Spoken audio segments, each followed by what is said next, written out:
Joining us now is President Trump's personal attorney, Binnall. Thank you so much, Jesse, for being here. So in terms of this case, what is the feeling among Mr. Trump's team? Because obviously there are a lot of differences of opinion here. There are some who are saying quite loudly that this could historically reshape the election for 2024. There are others who say this is not a slam dunk, and the U.S. Supreme Court will likely overturn this. But when is the question?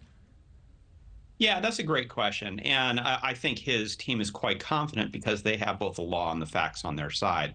And so procedurally speaking, the Colorado Supreme Court actually took the unusual step of staying their own decision until January 4th so that President Trump could seek review in the United States Supreme Court. And I think that's exactly what you're going to see that he's going to do. And in something like this, that goes to elections, and the very fabric of our constitutional republic is at stake. I think you're going to see the Supreme Court act decisively, and I think you're going to see them act quickly. I think there'll be something called an application for a stay filed with the Supreme Court, is usually what you'd see in a situation like this. I think the Supreme Court will grant that, at least to give the parties time to brief the issue and for there to be oral arguments held probably fairly quickly.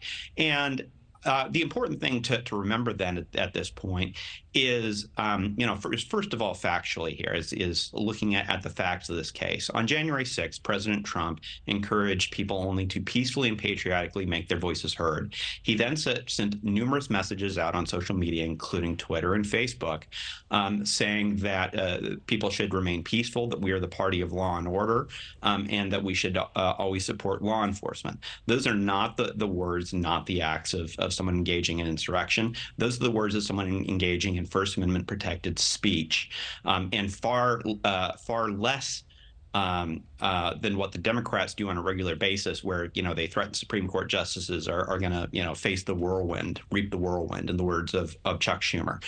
So at the end of the day, President Trump is going to be on the ballot in Colorado and 49 other states, and I think he's going to win the election. Well, obviously, and again, you're his attorney, so I'm glad you're saying that, because if you weren't, that would be concerning for the president or former President Trump. But what legally, can you just break down what would have to be proven for your client to be found guilty of insurrection? Because I don't think most Americans understand.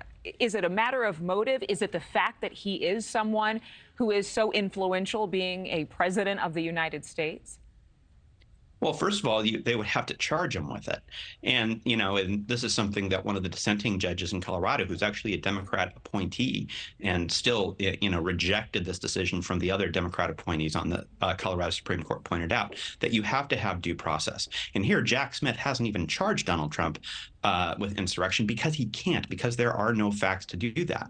But legally, you can even take this a step further and point out that the people who wrote the 14th Amendment, the founders of the 14th Amendment, they were certainly aware that there was a presidency of the United States. It was written shortly after Abraham Lincoln was assassinated. It was, came to play, I believe, in the Grant administration. They were very aware that the presidency exists, and yet they specifically left the presidency out of Section 3 of the 14th Amendment. So all other things being equal, it doesn't even apply to the presidency. That is the truly incredible thing about this Colorado Supreme Court decision. And it's, I think, the reason that the Colorado decision is an outlier, with every other court that's addressed this so far tossing it out like the specious legal claim that it is. Okay, we are out of time, but I just have to ask you for a really quick answer here.